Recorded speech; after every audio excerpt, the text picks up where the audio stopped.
I'm going to pass over now to Genevieve. Thank you so much. Over to you, Genevieve. So first, I just wanted to introduce myself a little bit. I have a few projects going on at the moment. The first one is Women's Voices, which is a podcast that I do featuring interviews with women's rights activists. And sometimes I do readings from books or text excerpts or articles. And then also news discussion. I also have co-founded a website with Anna Slatz called Redux. We just got up and running at the beginning of February, and we're putting out articles related to gender ideology news on that topic.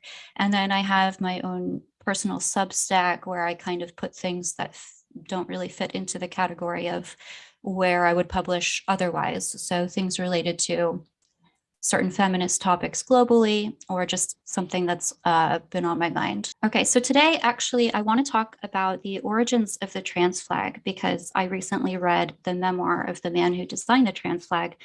And then I'm going to kind of explore a little bit more about some of the history of organizing that was going on around the time period of the 60s to the 80s, 90s.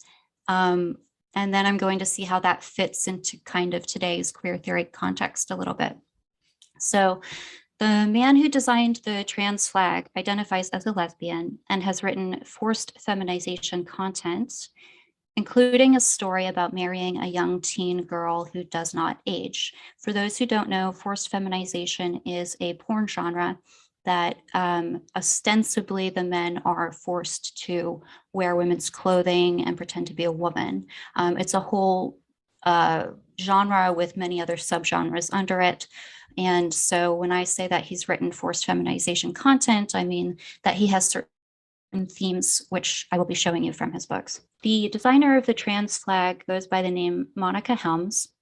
His birth name is Robert Hogg, and he's a veteran of the US Navy. He's from Arizona in the United States, and he's served on 2 submarines. He began cross-dressing on a regular basis after visiting a drag bar while he was stationed in San Diego in 1978. So just to tell you a little bit briefly, I'm sure that we're all aware of how popular the trans flag has become now since its creation in 1999. Hard to believe it's only been a couple of decades, but it's been flown at government institutions, at universities, top universities as well. In the US, at least, I'm aware that it has been flown at elementary schools and preschools. It's featured widely on clothing designs, including clothing designs for children. It's got its own emoji that was fairly recent within the past few years, and it's even, as of the beginning of this year, been placed on the highest peak in Antarctica. This other photo is a picture of the flag being flown outside of MI6. So one of the very first things that he says in his book, in his memoir, More Than Just a Flag, is this strange assertion that he doesn't actually have a gender. So he says, I'm both a man and a woman, neither a man nor a woman, and sometimes both at the same time. I believe I'm enlightened. I identify as female, but I'm more a bi-gender person. This allows my brain to float between multiple worlds. Sometimes I'm a man and a woman at the same time, or I can change back just as fast. So this was something I encountered when reading his works frequently, that there's a sort of religious element to it, almost a mysticism, where he talks about his dreams a lot.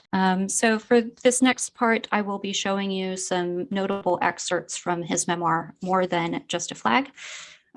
So it begins with his childhood, and in this passage, he describes stealing his mother's underwear while his parents are out, beginning from the age of 12. And this he refers to as the girl in the shadows. So he refers to himself in the third person as a girl.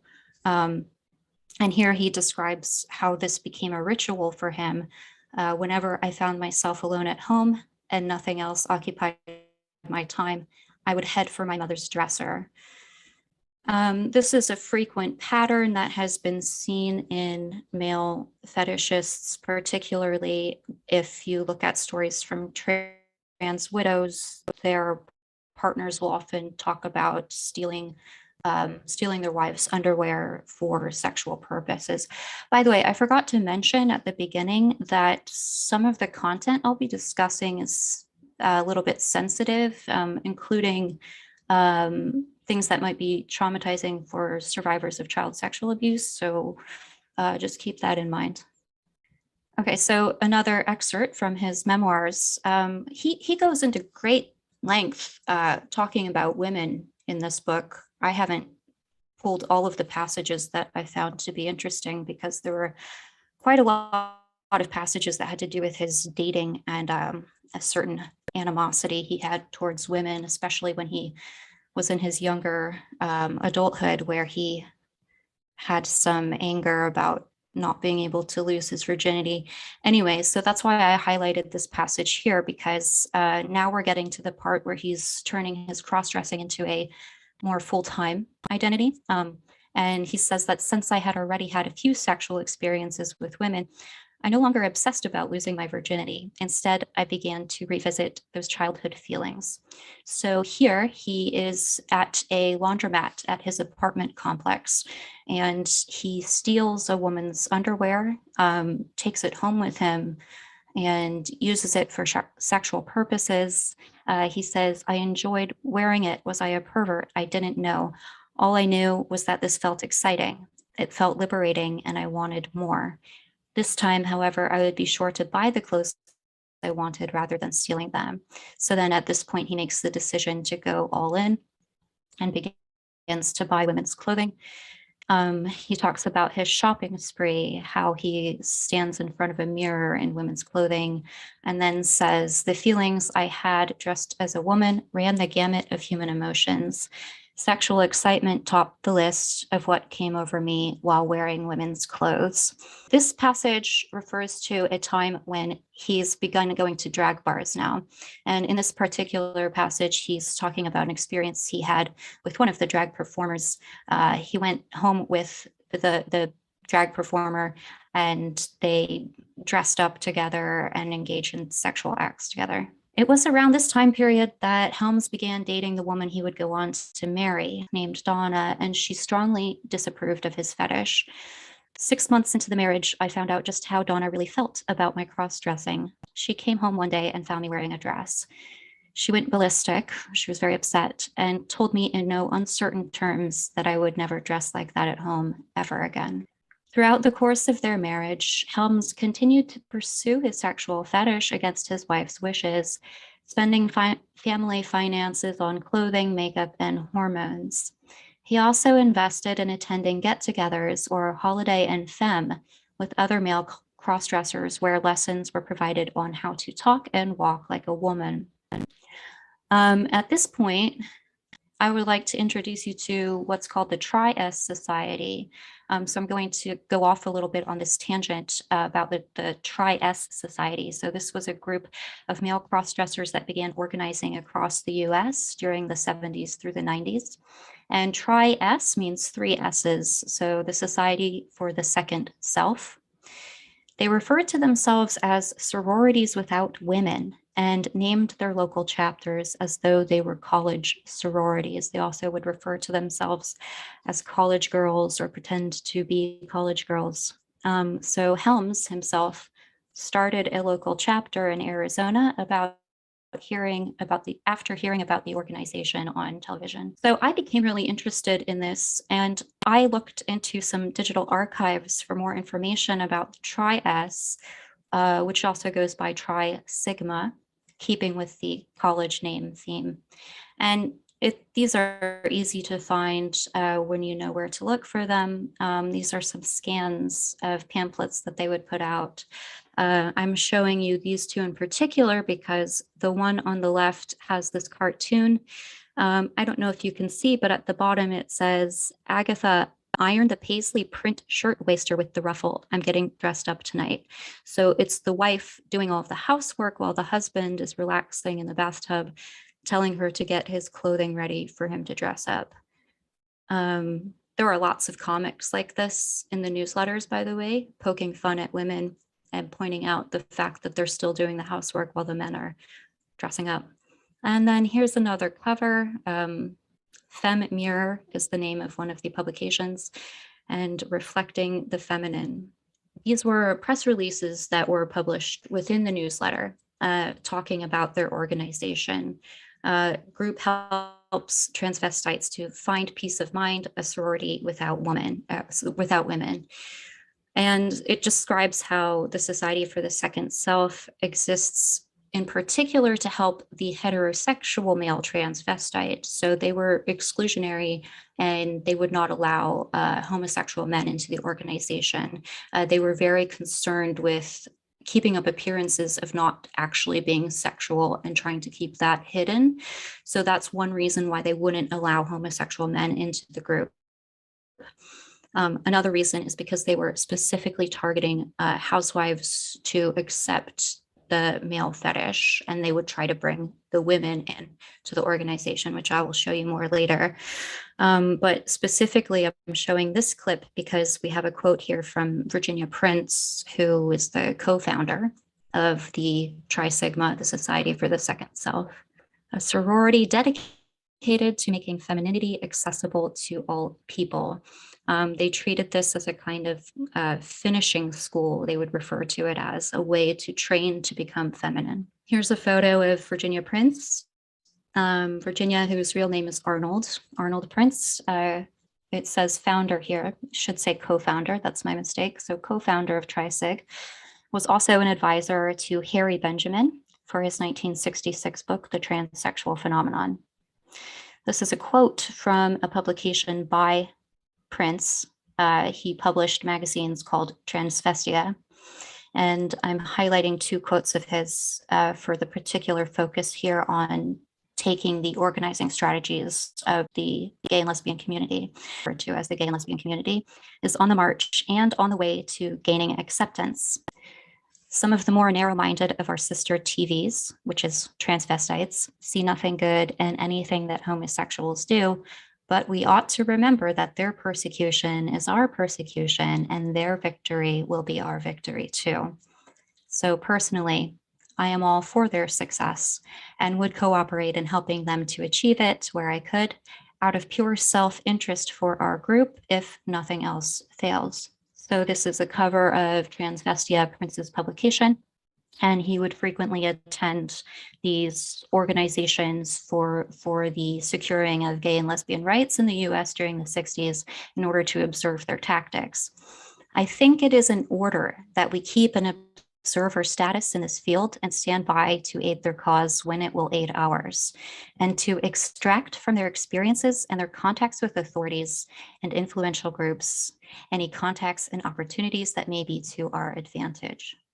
Okay, so as for Prince, there's a lot of information about him. He was extremely influential. I went on a bit of a tangent there about him just because to highlight the fact that he was heavily involved in Tri Sigma as well as the creator of the trans flag.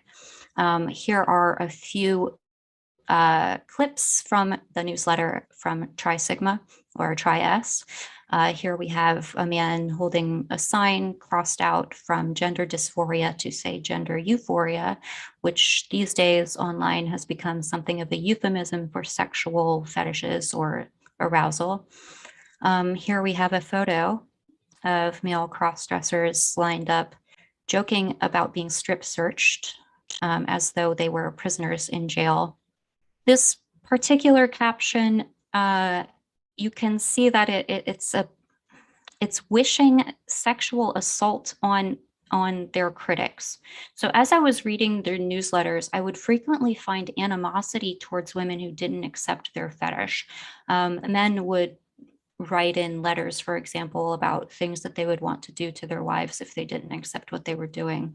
So this caption basically describes one of her critics had blown all 4 tires of her car when she was driving in a downtown area of New York City. And she was only wearing a bra and panties at the time. It's a bit disturbing. I'm sorry about that. And then here another caption where they're comparing themselves to prostituted women.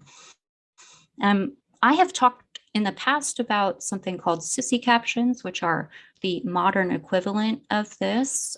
So I'm pointing this out of interest for the fact that this is an ongoing trend that goes back decades, actually. I had kind of thought this was a new phenomenon.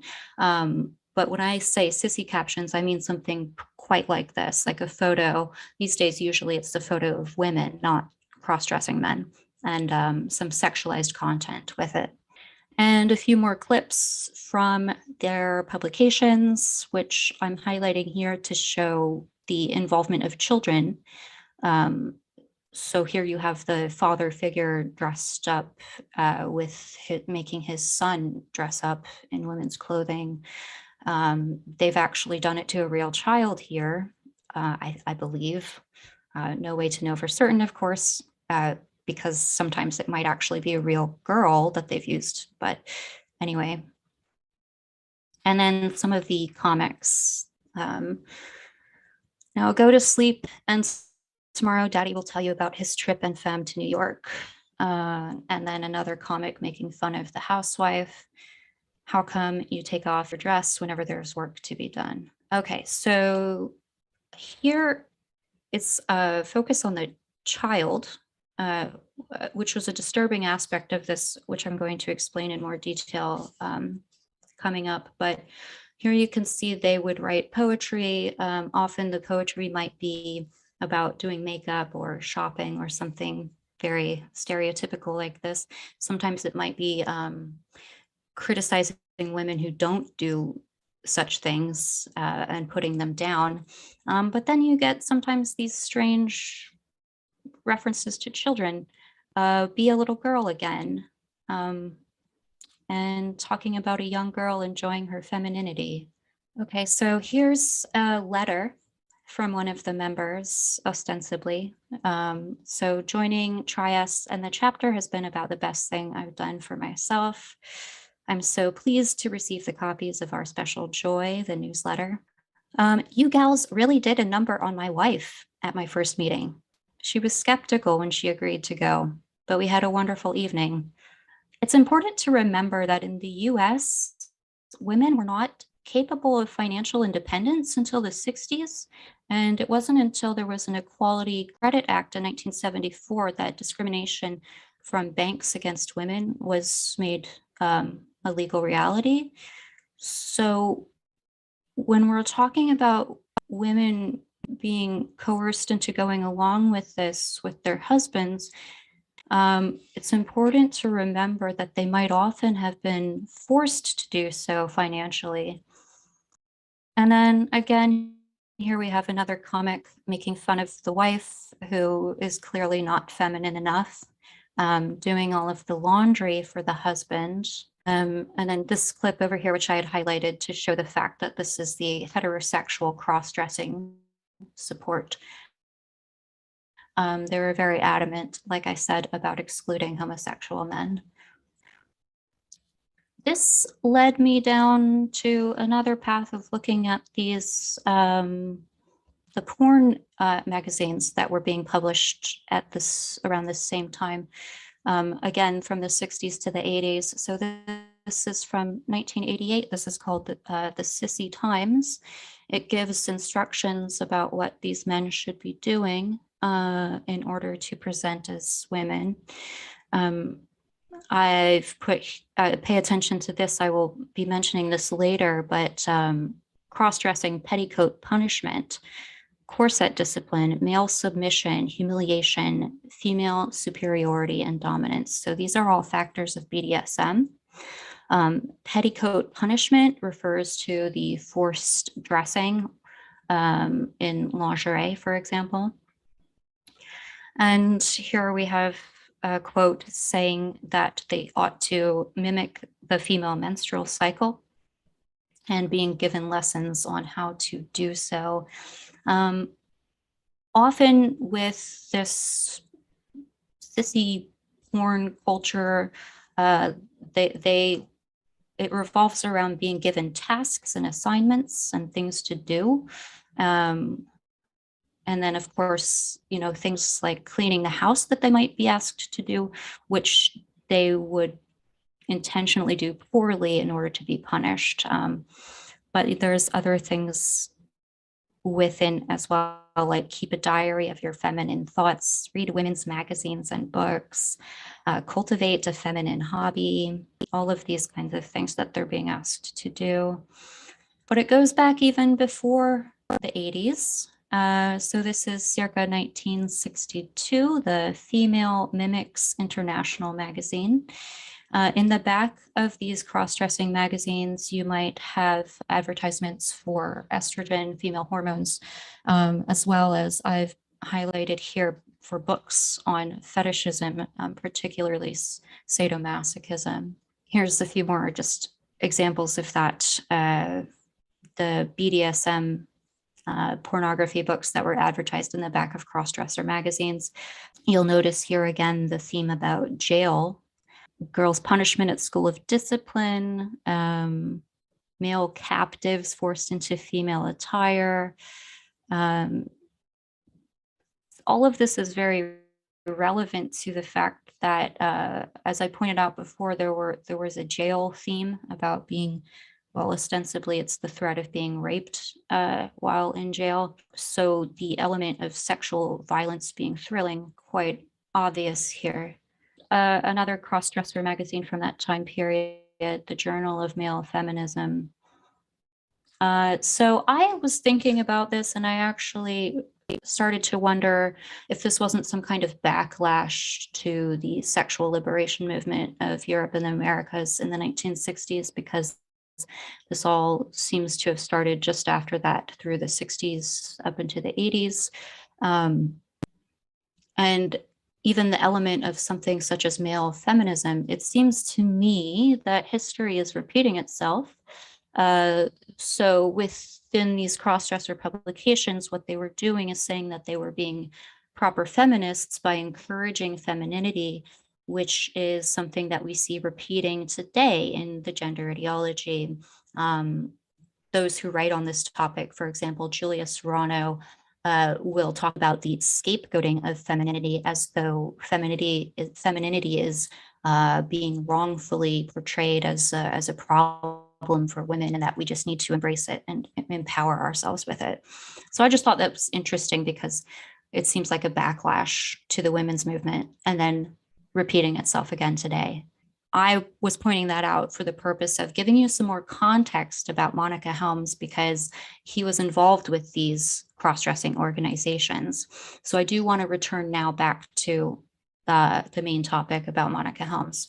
So he had written in his book that he had told his wife about his cross-dressing before he proposed, but then also admits that she denied this.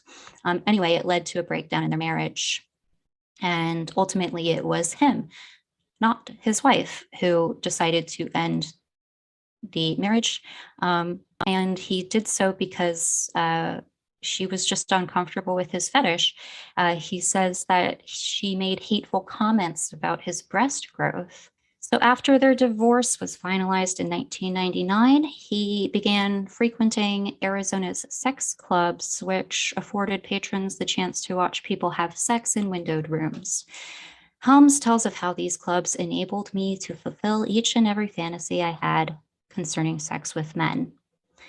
This included orgies, hot tubs, you name it. I spent several months visiting these clubs. During that time, I had oral and anal sex with men on multiple occasions. I wanted to have sex with women too, but the opportunity never presented itself, he says. And then he says that Stanley Kubrick's film Eyes Wide Shut seemed tame compared to what he was doing in these sex clubs. Then he says that after he got that out of his system, he began to identify as a lesbian woman. He began attending lesbian clubs 3 to 4 times a week from 1999 to 2000. And he also authored short stories with sexual themes, including forced feminization, wherein men are transformed into women as a humiliating punishment. In this next excerpts I'm going to show you are from his science fiction book, Tales from a Two-Gendered Mind. So he has this story called Sexual Harassment, where a man begins cross-dressing with his wife's clothing. The wife is killed tragically in a car accident. I've put here this is a common theme. It's very common in forced feminization erotica for the wife to be killed off, and then, surprise, the husband turns into the wife and takes over her identity. So here, this is an excerpt from where he's using her clothing for his fetish. Then he starts to feel as though he's being taken over and he has no control over himself. In this story, actually, it's the ghost of the wife doing it to him, because it's always a woman's fault, right? And then he goes on to go to gay clubs and have sex with men, pretending to be his wife, even using his wife's name. In another story, it features two lesbians who arrive at a gas station. This is a body snatching story where the women begin to age rapidly, and the two women at the gas station become younger. So they swap bodies. It goes on to describe in sexual terms the body swapping, and then at the very end of the story, there's a veiled threat to his wife, Donna, as one of the characters that this is going to happen to next shows up. So then he has this other story about a child that never ages. It's called A Woman Scorned, and it features a man in Arizona. As he is from Arizona, it's clearly meant to be him. A child comes and knocks on his door and basically is stalking him and says that she has to marry him. He mistakes her for a 16-year-old girl. She then tells him, "No, I'm a witch. I just never age." Which, by the way, this is also kind of a common theme in some anime that features children as well.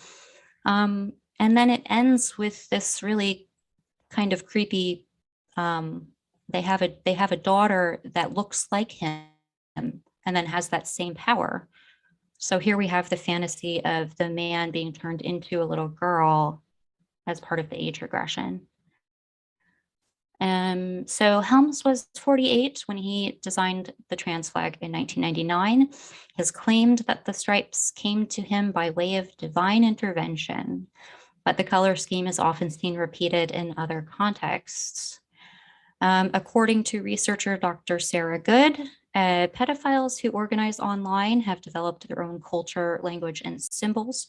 One common symbol used is the baby blue, pink, and white stripes.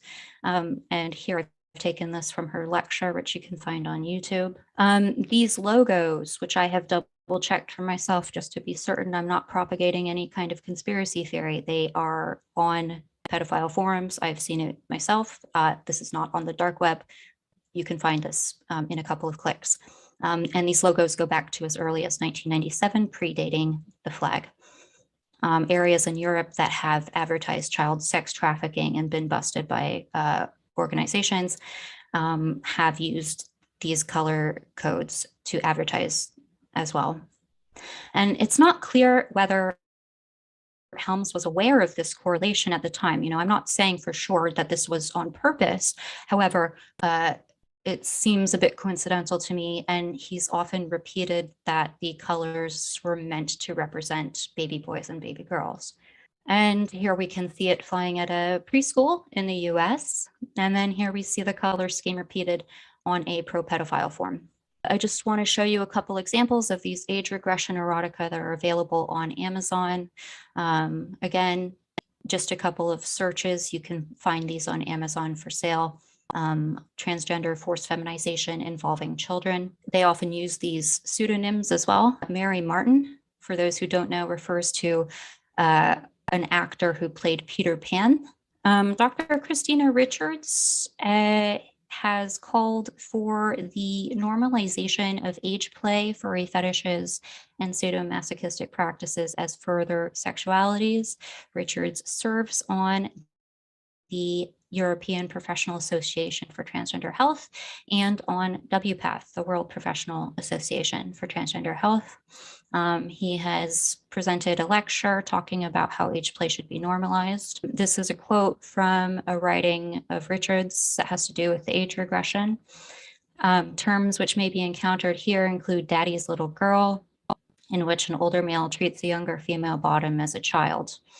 The term sissification intersects with age play, as it is where an adult male is consensually forced to don the clothes of and behave as a young girl as part of a BDSM scene. So I'm highlighting this to really kind of hammer home that I'm not quite convinced that this is a total coincidence about Monica Helms, the trans flag, the age regression. I'm very skeptical. And also, I just wanted to announce that I do have an investigation coming up soon that I've been working very hard on, where I have found that WPATH has been collaborating for over 10 years with a fetish website. Content featured on the website includes child pornography, also called child sexual abuse materials, of an extreme sadomasochistic nature, very including torture, bestiality, snuff, just awful. So here's an example of a screenshot from the written pornography. By the way, it's all written. That's how they get around the law. Written pornography of this nature is legal in the US. So there's over 3,000 stories on this website that particularly focus on children and especially on the castrating of children. And then here's a screenshot from one of those stories that's rated G, they're the lightest one, which talks about lowering the age of consent to 12. So every time I see something like puberty blockers for children, it's all I can think about now, these types of age regression fetishes and the content that I've seen in the written format.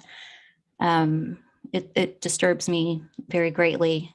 And once you know where to look for these things, you can pretty much find them easily. This one was on Twitter, where this man was excited about children being put on hormones and had posted it along with child sexual abuse materials. And then I just wanted to link this back to John Money, who had been published in a pedophile journal, basically apologizing for pedophilia, saying that it's not pathological in any way. This is part of an article that was published in the Histories of Sexology by a current pro-pedophile activist who is a gender studies professor at the University of Amsterdam. His name is Gert Hekma. I wrote about him on my Substack. And he here describes how the movement during the 70s and 80s to normalize certain male fetishes, all were successful except for the pedophile movement, which he goes on to say was a result of a growing feminist concern. So this was in the Netherlands, but this follows the same pattern that happened in Germany as well, where during the 70s and 80s, they tried to lower the age of consent. And it was women who pushed back against this, but have largely been forgotten. They were slandered terribly at that time for doing so. According to Alice Schwarzer, who says that they went through all kinds of abuse for pushing back against this. This is from an article she wrote in 2010. She is the founder of the German publication Emma, a very well-known German feminist. She says, from today's perspective, it seems hard to believe that Emma was the only voice back then who opposed it with force. So they managed to prevent the decriminalization of pedophilia, essentially lowering the age of consent to 12. And I wanted to kind of wrap this up with her comment, because I believe it is incumbent on us now to know that that is coming. That is what is being pushed. That is what will be pushed if it's not already where you are, and that we need to be ready for it. And we are going to be slandered horribly for it, as we already are, but that we need to be aware of the history of this. I, looking into this now, believe more than ever that history is repeating itself, and that the next thing coming will be to lower the age of consent. Everything I've seen and I believe talked about just now points to that, in my opinion. I have been speculating if pornography is a kind of causing a social contagion, perhaps increasing fetishism. It appears to be the case from my experience looking at anecdotal evidence online. I am not familiar with any kind of research into that that has happened recently, but it would not surprise me given that we have seen social contagions on TikTok, for example, the whole gender movement itself being a kind of a social contagion. But I do wonder to what extent we're actually seeing an uptick in this behavior because of streaming pornography and what it is that we can do to fight it. Now, I don't have an answer to that. My only strategy has been to promote awareness because I think that not enough people are aware that this is going on. And certainly we have the problem that these behaviors are being presented to us as though they are innate, which is false in my view. Contestable, I know, but I think so. So I think that that would be the next thing to consider going forward as well, in addition to watching out for the lowering of age of consent, which I think will be introduced as a way of introducing gender affirming care under that guise. So that's what I wanted to say.